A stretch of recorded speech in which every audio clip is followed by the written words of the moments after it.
Hello and welcome to my new channel promise life and moments. আজ আমি তোমাদের সঙ্গে শেয়ার করব যে আজকে আমার স্কুলেতে একটা নতুন ইভেন্ট ছিল, তার জন্য আমি সকাল সকাল একেবারে রেডি হতে বসে পড়েছি। যেমন তোমরা দেখতে পাচ্ছ, এটা প্রচণ্ড ভোরেতে অ্যাকচুয়ালি আমি রেডি হতেই বসেছি। তখন কটা বাজে? 5টা বাজে। আসলে রোজ রোজ প্রচণ্ড ব্যস্ততার মধ্যে তো খুব সুন্দর করে রেডি হয়ে কখনোই স্কুলে যাওয়া হয়ে ওঠে না। তাই জন্য কখনো কোনো ইভেন্ট পেলেই সেই সুন্দর করে একটু মেকআপ করে ওই দিনকে একটু প্রেজেন্টেবল যাতে দেখানো যায় সেই হিসেবে রেডি হয়ে যাওয়া। তো এই দিনও ছিল ওই রকমই একটা দিন। তাই জন্য সকাল সকাল উঠে রেডি হতে বসে পড়েছিলাম। আর রেডি হওয়াটা বেশ টাইম টেকিং। সকালবেলা তাড়াহুড়োর মধ্যে টিফিন জল গুছিয়ে ব্যাগ গুছিয়ে কখনোই রেডি হয়ে প্রপারলি মেকআপ করে বাস ধরা আমার পক্ষে পসিবল হয় না। তাই জন্য ওই দিনকে রেডি হবো বলে বেশ সকাল সকাল উঠে পড়েছিলাম। পাশে অবশ্য সৌভিক ঘুমোচ্ছিল, তাই জন্য আমি এক সাইডে বসে বসে নিজেকে রেডি করছিলাম। আর দেখতেই পাচ্ছ যে আমি প্রথমে প্রাইমার মেখে নিয়েছিলাম এবং একে ধীরে ধীরে মেকআপ প্রোডাক্টগুলোকে দিয়ে নিজেকে ধীরে ধীরে রেডি করে নিচ্ছিলাম, যেমনটা তোমরা দেখতে পাচ্ছ। জেনারেলি সকালবেলা উঠে আমার রোজ খুব একটা কাজ থাকে না, মোটামুটি ঘুম থেকে একটু দেরি করেই উঠি।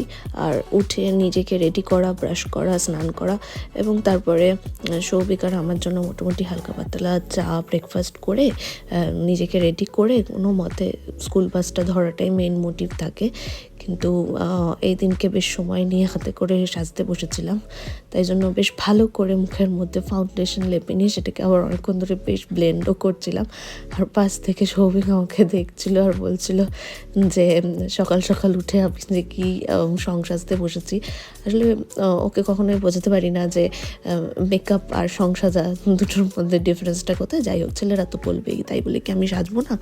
আমি তো সাজবই। তাই নিজের মনের মতন করে ফাউন্ডেশনকে ব্লেন্ড করছি বেশ সময় নিয়ে নিয়ে, যেমন তোমরা দেখতে পাচ্ছ।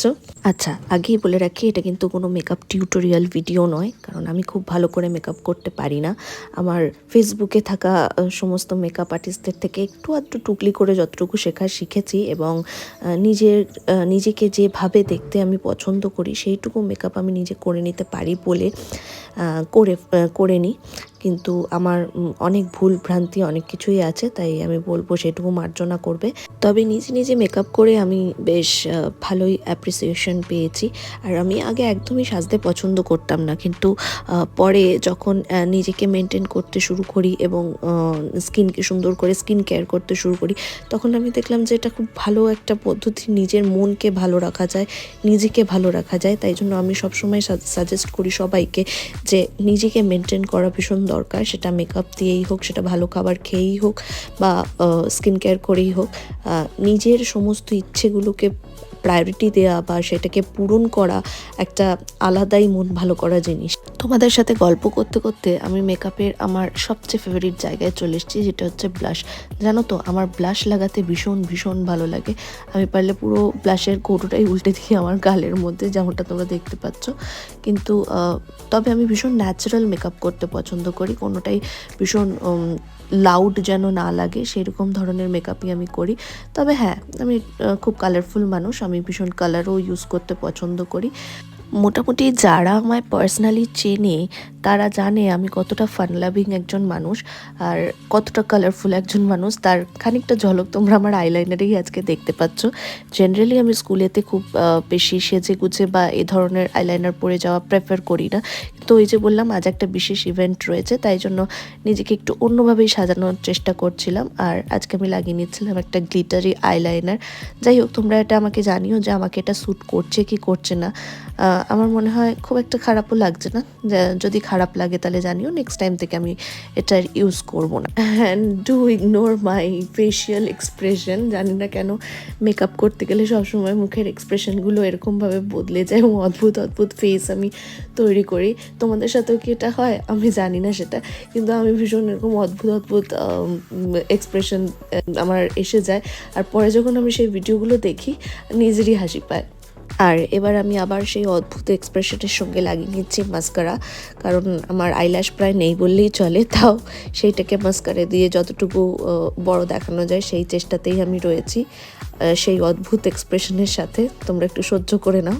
আর এবার চলে এসছে আমার সেই আরেকটা ফেভারিট পার্ট, যেটা হচ্ছে লিপস্টিক। মেয়েদের কাছে যত রকমই লিপস্টিক শেড থাকুক না কেন, সবই মনে হয় কম। যাই হোক, আমার কাছেও তাই। আমার লিপস্টিক ভীষণ ভীষণ ফেভারিট একটা মেকআপ প্রোডাক্ট বলতে পারো। রোজ দিন আমি মেকআপ করে না গেলেও লিপস্টিকটা ঠিকঠাক করে লাগিয়ে যাই, আর এখানেও আমি ধৈর্য ধরে লিপস্টিক লাগিয়ে নিচ্ছিলাম, যেমনটা তোমরা দেখতে পাচ্ছ। আর এই দিনকে আমি বেশ একটা ম্যাট এবং লং লাস্টিং লিপস্টিক পরেছিলাম, যাতে সারা দিন যতই ধকল যাক না কেন লিপস্টিকটা ইনট্যাক্ট থাকতে হবে ঠোঁটের মধ্যে, কোনোভাবে সেইটা কেটে গেলে কিন্তু চলবে না। আর তোমরা দেখতেই পাচ্ছ এইভাবে আমি পুরোটাই রেডি হয়ে গেলাম। আমাকে কেমন লাগছে তোমরা অবশ্যই জানিও। হ্যাঁ, খারাপ লাগলে সেটাও বলতে পারো, আমার তাতে কোনো অসুবিধে নেই, কারণ তোমরা বলবে, সাজেশন দেবে, তাহলেই আমি আরও বেশি করে সুন্দর করে শিখতে পারবো। যাই হোক, উঠে দাঁড়িয়ে পুরো লুকটা দেখাবার সুযোগ তো পেলাম না।